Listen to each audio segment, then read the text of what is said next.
Saudações, leitores e seguidores do Instituto Liberal. Eu sou o Lucas Berlanza e este é mais um IL Flash, aquele momento da semana em que a gente elenca os 7 artigos que mais impactaram, que mais fizeram sucesso no nosso site oficial e nas nossas redes sociais. E o nosso IL Flash começa dessa vez com 3 artigos na sequência da série A Sabedoria de autoria do João Luiz Mauad, nosso colunista de muito tempo. O primeiro deles é A Sabedoria de Steve Jobs.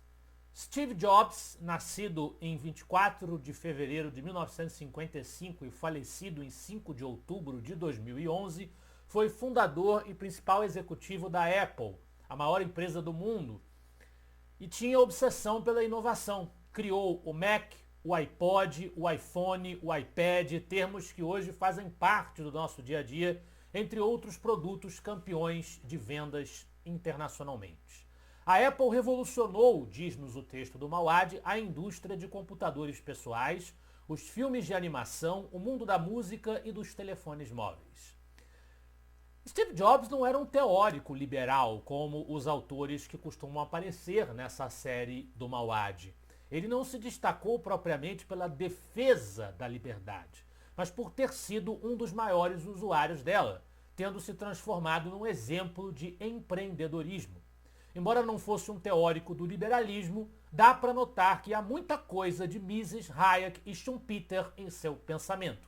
E aí, o Mauad elenca, como de praxe, uma série de citações de autoria do Steve Jobs que tem alguma coisa a ver com liberdade, com empreendedorismo, com a livre iniciativa.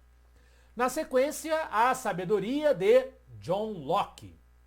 Esse sim, um grande teórico do liberalismo. John Locke, nascido em 1632, falecido em 1704, é considerado, nas abordagens tradicionais, o pai do liberalismo, o patriarca da nossa tradição de pensamento, porque no cenário do Reino Unido, John Locke identificou a figura do Estado de Direito, defendendo um sistema representativo liberal, com ênfase ao poder legislativo e à contenção do poder do Estado. A autoridade estatal deve também ser regida por regras. Caso contrário, não há benefício em constituir-se a sociedade civil e em constituir-se a organização política. É disto que trata a reflexão histórica de Locke, que versou sobre outros temas pioneiramente, como a tolerância, entre diversos outros assuntos que constituem ali a filosofia justnaturalista de John Locke. Também na série A Sabedoria de Ron Paul. Ron Paul, nascido em 20 de agosto de 1935, é um médico e político aposentado que serviu como representante do estado do Texas no Congresso dos Estados Unidos até 2013. Em 3 ocasiões, ele buscou a presidência dos Estados Unidos, como candidato do Partido Libertário em 1988 e como candidato nas primárias do Partido Republicano de 2008 e 2012. Ron Paul é também um ativista do libertarianismo, do pensamento libertário, do direito natural, da economia de mercado, desses princípios que o Instituto Liberal também difunde. Agora, desses registros históricos de figuras do passado, nós pulamos para uma reflexão do momento de minha autoria, Mark Zuckerberg e o conceito de ceticismo. Vocês devem ter visto a manifestação do dono da Meta, do Facebook, do Mark Zuckerberg, dando conta de que ele faria modificações nas suas políticas de controle de discurso, de conteúdo nas redes sociais, eliminaria as checagens de fato, substituiria pelas notas de comunidade, enfim. E o burburinho que isso criou dentro da esquerda. E também por ele ter dito que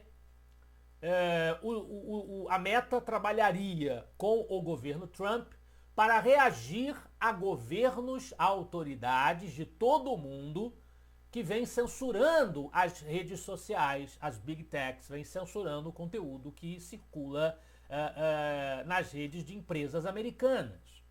E ele se referiu objetivamente a tribunais secretos de países da América Latina que ordenam sigilosamente a remoção de conteúdos. Uma clara e indireta ao nosso Supremo Tribunal Federal. Isso provocou uma celeuma no Brasil. E muita gente, mesmo à direita, liberais, conservadores, começou a criticar o Zuckerberg, porque o Zuckerberg praticamente admitiu que ele censurava conteúdo de direita, ele claramente é só um oportunista, é um empresário à caça de benefício do governo, etc, etc, etc. Gente, aí a reflexão que eu faço no artigo.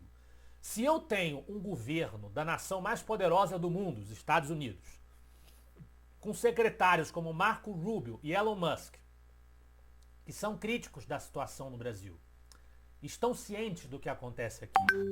E eu tenho também o magnata daquela mesma nação, o Mark Zuckerberg, se somando ao discurso deles de crítica ao cenário brasileiro, isso automaticamente é uma boa notícia. Porque na política, na vida pública, nós estamos o tempo inteiro procurando mais peças para se somarem ao nosso jogo no tabuleiro. Essas peças não precisam ser necessariamente virtuosas, estarem todas elas com os melhores interesses do mundo, porque não é assim que o mundo funciona. O impeachment da Dilma saiu por quê? Porque o presidente da Câmara, Eduardo Cunha, aprovou a abertura do processo. Eduardo Cunha tinha os melhores interesses quando ele abriu o impeachment? Claro que não, mas nós precisávamos dele porque ele estava na posição de autoridade do presidente da Câmara, constitucionalmente investido desse poder. Então não interessa se Zuckerberg é um santo, interessa que ele se some à agenda de pressão contra o autoritarismo nas redes sociais. Ainda sobre o mesmo assunto, do Gabriel Wilhelms, Mark Zuckerberg está certo. O Gabriel diz que o banimento do X foi um exercício de força e uma clara intimidação às demais plataformas. Foi feito pelo Alexandre de Moraes, pelo STF no Brasil. A Meta, o que tudo indica, colaborava passivamente com os desmandos do STF e TSE. Parte do sucesso da censura ilegal e feita ao arrepio da lei no Brasil contemporâneo depende dessa colaboração amedrontada das plataformas, que não querem perder o seu negócio aqui. No entanto, se as principais plataformas resolverem mesmo dar um basta a isso e tiverem disposição de ir até as últimas consequências, o custo da censura poderia se tornar alto demais para os censores. É verdade que Elon Musk acabou cedendo e o X retornou ao país, mas vale lembrar que ele era um só. Não devemos nos emocionar ou ser excessivamente otimistas, afinal o dinheiro pode acabar falando mais alto e a Meta pode não estar disposta a perder um mercado com uma das maiores populações do mundo, ainda que ao preço de baixar a cabeça para o tribunal de exceção no qual se converteu o STF. Por outro lado, a corte está cada vez mais desgastada e as pessoas estão cada vez mais cansadas da lenga-lenga sobre discursos de ódio. O palpite do Gabriel é: cheguem ao extremo de banir as plataformas da Meta e até mesmo o séquito mais fervoroso que ainda defende as ações autoritárias de Moraes e sua turma, vendo-se afetado ele mesmo, já que muitos dependem das redes sociais para o seu ganha-pão, saltará do barco. Pode até mesmo ser um incentivo que as pessoas precisam para retornar às ruas, dessa vez contra a censura. Mudando de assunto, nós temos o texto do professor Ricardo Vélez Rodrigues, conselheiro superior do Instituto Liberal, Antônio Paim, 1927 a 2021, historiador das ideias filosóficas no Brasil.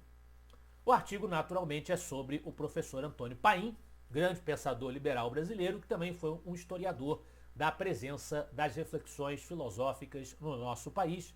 E, portanto, fica aqui mais uma homenagem a essa grande figura, esse grande pensador brasileiro. Na liderança do IL Flash de hoje, do também conselheiro superior do IL, André Burger, Cuide da Sua Vida. É um artigo que foi publicado originalmente na Revista Oeste, em que ele faz menção ao fato, relata o André Burger, de que há poucos dias a senhora Luísa Helena Trajano, presidente do Conselho de Administração da Magazine Luiza, disse: quem não gostar do Brasil vai embora dele, mas quem ficar, por favor, pare de falar mal do Brasil. Essa frase nos remete, diz-nos o Burger, aos tempos da ditadura militar, no período do general Médici, quando o refrão era Brasil, ame-o ou deixe-o. O significado é o mesmo, os descontentes devem sair. A visão dessa senhora e de todos que não admitem conviver com seus antagonistas é o oposto da vida numa sociedade onde imperam a lei e a tolerância.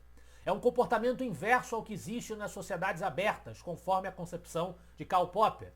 Ficou clara a visão antidemocrática e intolerante dessa senhora. Não é de hoje que ela sugere banir os descontentes do Brasil. Em 2014, havia dito a um grupo de empresários que criticavam o governo Dilma: está tão ruim, então vende o negócio e mude de país. Chama a atenção que a senhora Trajano aparece durante os governos do PT para dar palpite sobre economia e política. Mais adiante, diz o Burger, ao mesmo tempo que tem um discurso patriótico, a senhora Trajano sempre esteve próxima dos governos do PT, o que beneficiou a Magazine Luiza com financiamentos subsidiados do BNDES. Mais recentemente, ela foi das mais fortes defensoras da tributação das importações diretas pela internet, que ficou conhecida como taxação das blusinhas, até fechar acordo com a chinesa AliExpress. Ambas as atitudes a colocam no nem tão restrito grupo de empresários brasileiros que adoram um apoio governamental para fazer os seus negócios prosperarem. Esse foi o nosso IL Flash de hoje. Eu espero que vocês gostem dos artigos e dos debates proporcionados pelo Instituto Liberal. Semana que vem estaremos de volta. Afinal de contas, para nós, você é a parte mais importante da sociedade. Até a próxima.